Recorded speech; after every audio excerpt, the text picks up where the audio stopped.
High বন্ধুরা, কেমন আছো সবাই? যদি বলা হয় ১ থেকে ১০০ পর্যন্ত মৌলিক সংখ্যাগুলো বের করো, অথবা পরীক্ষায় যদি আসে যে ১ থেকে ১০০ পর্যন্ত মৌলিক সংখ্যাগুলো লিখো, তাহলে তুমি কি বের করতে পারবে বা লিখতে পারবে? হ্যাঁ, পারবে। এভাবে ৩, ৫, তারপরে কি যেন? প্রশ্নটা শুনে হয়তো অনেকে কনফিউজ হয়ে যাবে। কিন্তু এটা কনফিউজ হওয়ার মতো কোনো প্রশ্নই না। টেকনিক জানলেই বের করা সম্ভব।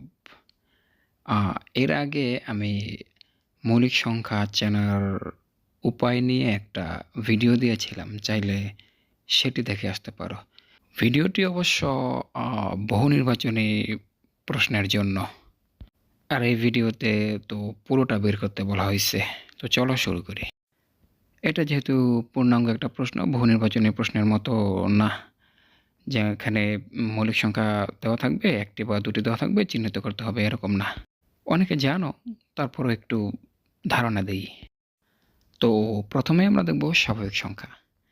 এখন বলতে পারো স্বাভাবিক সংখ্যা কেন? কারণ স্বাভাবিক সংখ্যা মৌলিক সংখ্যার সাথে কানেক্টেড।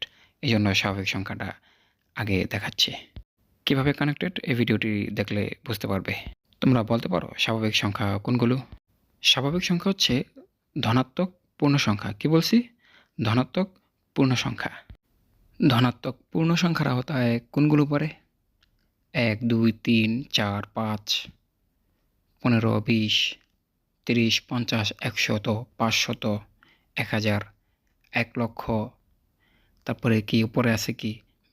মিলিয়ন, বিলিয়ন, ট্রিলিয়ন, যত বড় সংখ্যাই হোক না কেন, এগুলো তো পূর্ণ সংখ্যা, তাই তো? ধনাত্মক। অর্থাৎ এগুলো হচ্ছে ধনাত্মক পূর্ণ সংখ্যা। এখানে আরও একটা বিষয় জানিয়ে রাখা ভালো যে স্বাভাবিক সংখ্যাকে ৩ টি ভাগে ভাগ করা যায়। কি, কি? এই ৩ টা ভাগের একটা ভাগ হচ্ছে উম মৌলিক সংখ্যা, আরেকটা ভাগ হচ্ছে যৌগিক সংখ্যা, আর তৃতীয় তথা শেষ ভাগটা হচ্ছে ১। এখন দেখি মৌলিক সংখ্যা কি? মৌলিক সংখ্যা হচ্ছে এমন সংখ্যা যার গুণনীয়ক ১ এবং ওই সংখ্যা ছাড়া আর কোনো গুণনীয়ক নাই। এরকম সংখ্যাগুলো কি, কি? যেমন আমরা উদাহরণ হিসেবে লিখতে পারি ২, ৩, ১১, এরকম আরও আছে। এখন আমরা দেখি যৌগিক সংখ্যা কি? যদিও আমাদের বিষয়বস্তু মৌলিক সংখ্যা নিয়ে। বোঝানোর সুবিধার্থে যৌগিক সংখ্যা কি সেটা আমি দেখাচ্ছি। যৌগিক সংখ্যা হচ্ছে ১ এবং ওই সংখ্যা ছাড়া আরও কিছু গুণনীয়ক থাকবে। উদাহরণ দেখলেই তোমরা বুঝতে পারবা। উদাহরণ হিসেবে আমরা নিতে পারি ধরো ১৫। এই ১৫ এর গুণনীয়কগুলো কি, কি? ১, ৩, ৫ এবং ১৫ নিজে। ১৫ কিন্তু ৩ দ্বারা অবিভাজ্য, ৫ দ্বারা অবিভাজ্য এবং ১৫ দ্বারাও কিন্তু বিভাজ্য।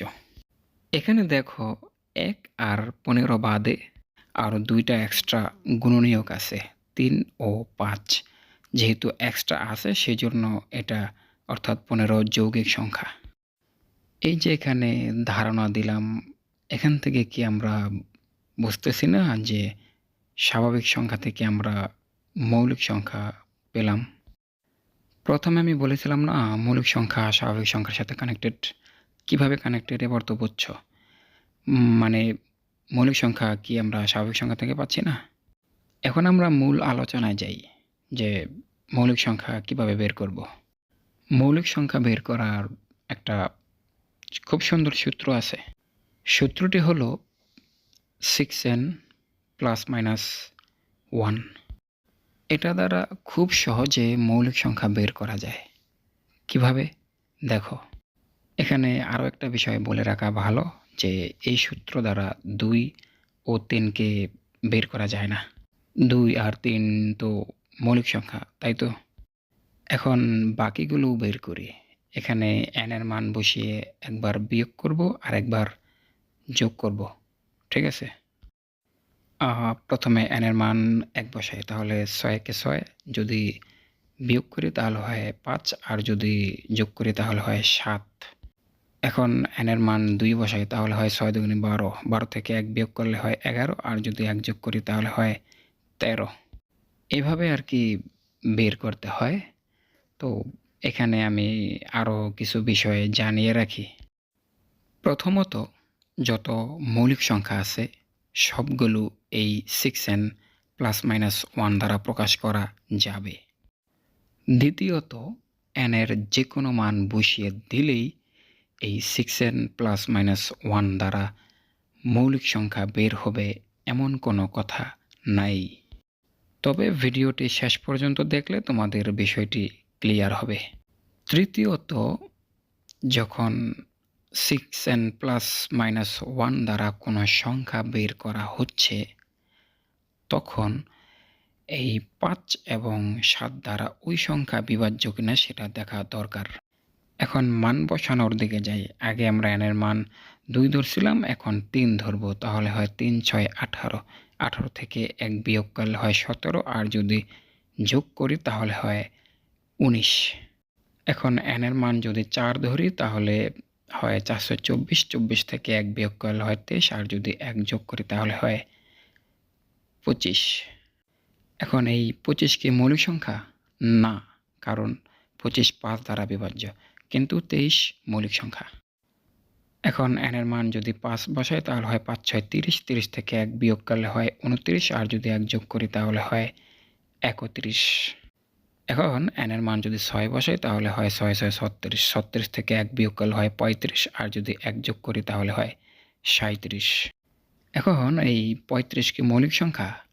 না, কারণ এটা 5 দ্বারা বিভাজ্য, আবার 7 দ্বারাও বিভাজ্য। অতএব 35 মৌলিক সংখ্যা না, কিন্তু 37 মৌলিক সংখ্যা। n এর মান আমরা 6 পর্যন্ত বসাইছি, এখন n এর মান আমরা 7 বসাবো। কত হয়? 6 × 7 = 42। 42 থেকে 1 বিয়োগ করলে হয় 41, আর যদি 1 যোগ করি তাহলে হয় 43। আবার n এর মান যদি 8 বসাই তাহলে হয় 6 × 8 = 48। 48 থেকে 1 বিয়োগ করলে হয় 47, আর যদি 1 যোগ করি তাহলে হয় 49। এখন এই 49 কি মৌলিক সংখ্যা? না, কারণ এটা 7 দ্বারা বিভাজ্য। এখন n এর মান যদি 9 বসাই তাহলে হয় 6 × 9 = 54। 54 থেকে 1 বিয়োগ করলে হয় 53, আর যদি 1 যোগ করি তাহলে হয় 55। তো এই 55 কি মৌলিক সংখ্যা? না, সেটা 5 দ্বারা বিভাজ্য। তো এখন n এর মান যদি 10 বসাই তাহলে হয় 6 × 10 = 60। 60 থেকে 1 বিয়োগ করলে হয় 59, আর যদি 1 যোগ করি তাহলে হয় 61। তো এখন এভাবে আমরা মৌলিক সংখ্যা নির্ণয় করতেছি। আমি যদি একটু উপরে যাই, যেমন ধরো n এর মান আমি এখানে 100 ধরি, তাহলে হয় কত? 600। 600 থেকে 1 বিয়োগ করলে হয় 599, আর যদি 1 যোগ করি তাহলে হয় 601।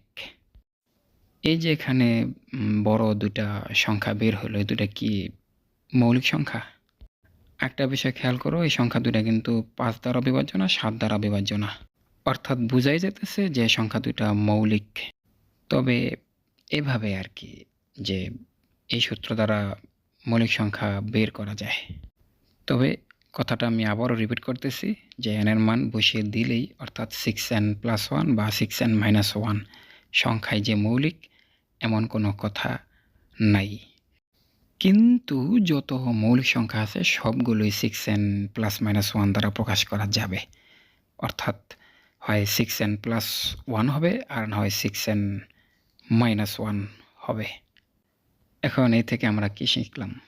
যে 6n +-1 দ্বারা মৌলিক সংখ্যা বের করা যায়, কিন্তু সব সংখ্যা মৌলিক হবে না।